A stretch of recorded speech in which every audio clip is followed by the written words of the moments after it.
Hey, this is Parker Bossley from Gay 90s. This is Daniel, also from Gay 90s. You were watching Favorites on Live in Limbo.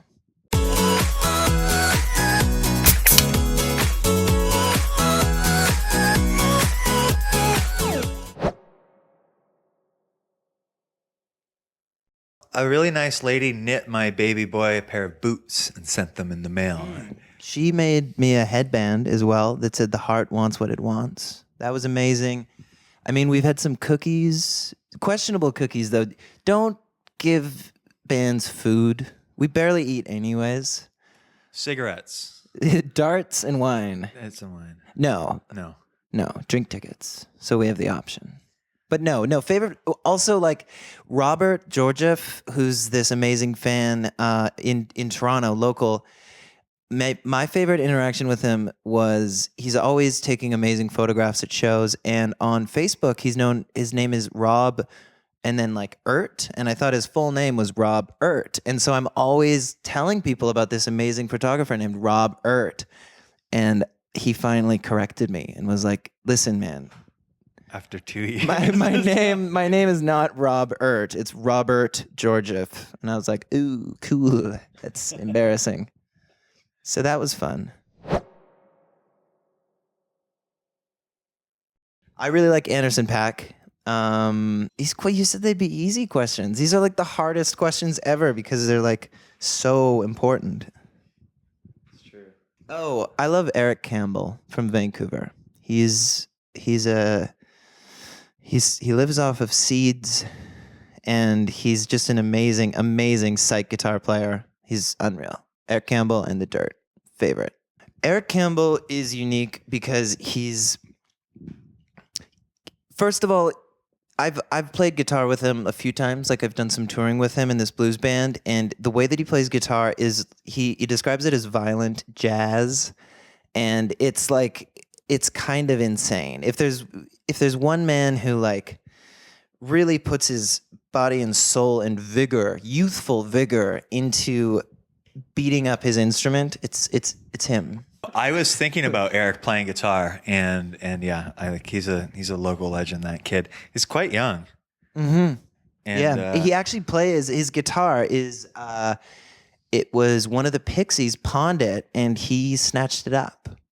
He plays one of the Pixies guitars, like Frank's old guitar, which is interesting. To some, not to many. I've got my mom's guitar from the 60s that I've had my whole life. And I play it every single day, and hopefully my little boy will play it someday as well, but right now he's just stuffing Play-Doh into it. And Dory dolls. Yeah. Most of his toys and breakfast go into that guitar. It's getting heavier by the minute.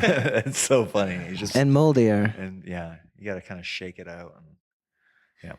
So yeah. I love that guitar. It sounds awful, but I've had it my whole life, and it's great. Yeah. I like it a lot.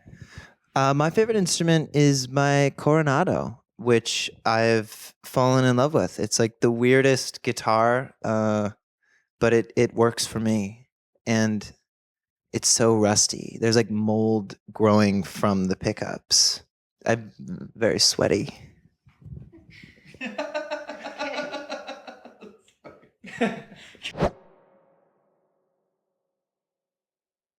Ludacris, the rapper, is great on Instagram. Word. As well as Vogue Mexico. Why Vogue Mexico? Well, because it's fashionable, but it doesn't have the same kind of ego as less pomp. Italian Vogue or American Vogue. It's kind of got a humble underdog vibe about it, and because it doesn't have to live up to the same kind of expectations as the European or American Vogue magazine, they can explore a little bit deeper into costuming and fashion. I'm gonna follow them tonight. There you go. How much do you get paid to say this? How much are you paying me? 20 pesos. My favorite Twitter account currently is John Southworth, who is a Ontario-based songwriter from the past, who's also still making music now. And he's insane. He writes just nonsense, really, but like strange, like he collects telephone books from like the 60s, and he'll just like list people's names and numbers, and then like kind of like riff on who he thinks they may be or may have been, and he's a weirdo, but I love him. There's a Twitter account in Vancouver called ScanBC, and it's the live Twitter feed of the Vancouver Police Department. Yeah. And they tweet about, like, in real time of what's happening. Like the Tim Hortons is getting robbed in Kingsgate Mall. Yeah, or Send like help. or like send help. They're like, send help. They're We tweeting can't handle 911. this.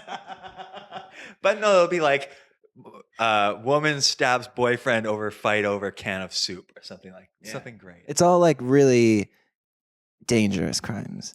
Another one, alley chairs. Alley chairs is great. Alley chairs. Alley chairs Alley chairs is good. At alley chairs. It's like it's weird found chairs in alleys. And then like hilarious captions about It's about the humanizing discarded seating that live amongst us in alleyways. Yeah. Yeah, that's good. Well, we recorded in a place that it was like someone's home. And there was a great place for us to have a home base for the 10 days that we were there. And so it was nice for us to all be together and be comfortable and foosball. My favorite part of the recording process was in the control room, there was this window, and perfectly across the street it's this clothesline, and every single day it was stacked with new shit, and like it was amazing. It was unreal. Like Steve and I would just like count like how many people must have lived in this house to have so many garments rotating at all times. It's a lot of laundry. Flapping in the wind. Same person doing the laundry? It was always one gal. Other favorites would be nailing a take is really nice when you get a full pass and it just you're good. You know it's good. That's a good feeling. We recorded about a dozen versions of every song that's on the record. So by the time we got to the final studio, we gave ourselves 6 weeks to record the record, and we did it in 10 days. The whole thing. So we were prepared. That was crazy. Yeah. It felt nice to sort of know exactly what we wanted to accomplish when we went in. So we also Bruce and I discovered a very good red wine that's budget from Italy. It's a Primitivo Puglia. And it's like $12 at any BC liquor store. So if everyone in Ontario is totally so at the LCBO, I'd get the Farnese Fantini. It's cheap, but get the Montepulciano d'Abruzzo, not the Sangiovese. It's shit. Okay, let's make this a 2-tier question. Okay. One for taste and the other for fun. Who would be fun to tour with and who would be cool to tour with musically, because you get to like see them play or whatever. Okay, thank you. I would like to tour musically with who's the band with that video? They're like a Dutch band. Focus would be rad. That's my musical taste one. I'd like to see party? Focus every night. Flava Flav. That's really. Yeah, Maybe totally. Focus and Flava Flav, like that's a bill. But what do you got? I think it would be fun to tour with. I'm gonna have to say the Biebs, man. Justin. Yeah, And that's for musical prowess?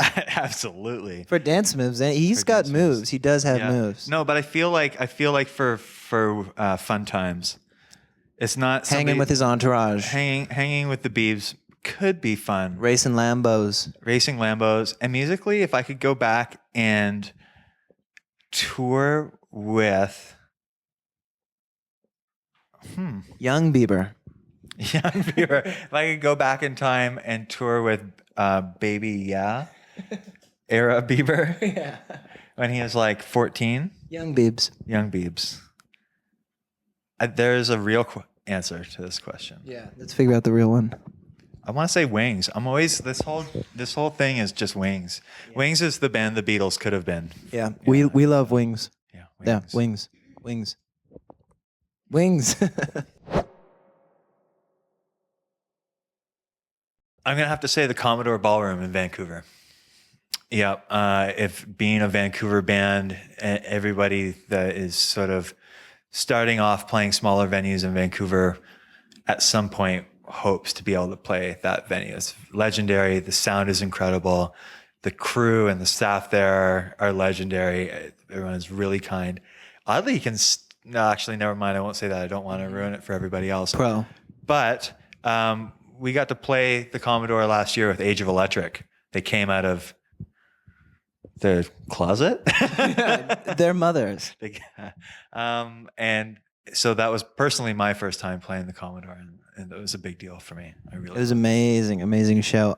My most memorable kind of strange show was, it wasn't with Gay 90s. It was when I was a little bit younger. I played this. It's called the Lingerie Bowl in LA, and it was so weird and random. And it's this like lingerie football squad that plays, and nobody came to it because it was so, I suppose, misogynistic and like weird and kind of fucked up. So they had to pay all these people to come and be our audience. And so we just played this show in front of all these people that were paid to pretend to be super into the music while these women played lingerie. We football. should see if the It was like Canadian it was the government will worst. do that for our shows. It was awful. Yeah, it was like a weird, confusing gig, and I don't think we got paid. It's Everyone who came to the show got paid. But you know who? I think De La Soul headlined the night, which was kind of weird. But they're sick. They would have brought people. But yeah, I don't know. It was a weird gig. How old were you? Like 16? Yeah, they brought us to the gig in a yellow Hummer limo. Biff naked? Yeah. Wow. She played it as well. It was weird. You guys know Biff naked? Love Biff. Love Yeah. love Biff. Hacky sack. I like to watch Simpsons in the hotel while holding hands with Daniel. Not until this tour, like we always like have 2 beds in the hotel room with 4 bandmates, and Parker is a thrasher when he sleeps, and it's A humper. yeah, midnight humper. This tour has been great because we've each had our own bed, but every other tour we've ever done ever, Parker It's and I us have in a been bed share buddies. So it always takes me a little bit longer than everyone else to fall asleep because I'm kind of just waiting for Parker to fall asleep and then the madness will start. Yeah. Okay, but this was about your favorite thing on tour. Hacky sack. Right. Hacky sack. One time we got stranded in Medicine Hat for 4 days because our van broke down and they kept sending us the wrong parts from Calgary. Yeah. And we played hacky sack for 4 days. Mm-hmm. I'm not good at hacky sack, so it's not that much fun for me, but I like to watch these guys play hacky sack. Mm-hmm. They're really good. Yeah. And hacky sack has made us a lot of friends at festivals because everyone there's at least one guy in each band who randomly is a really good hacky sacker and wants to join the circle and like jam with us. So that sounds so much fun.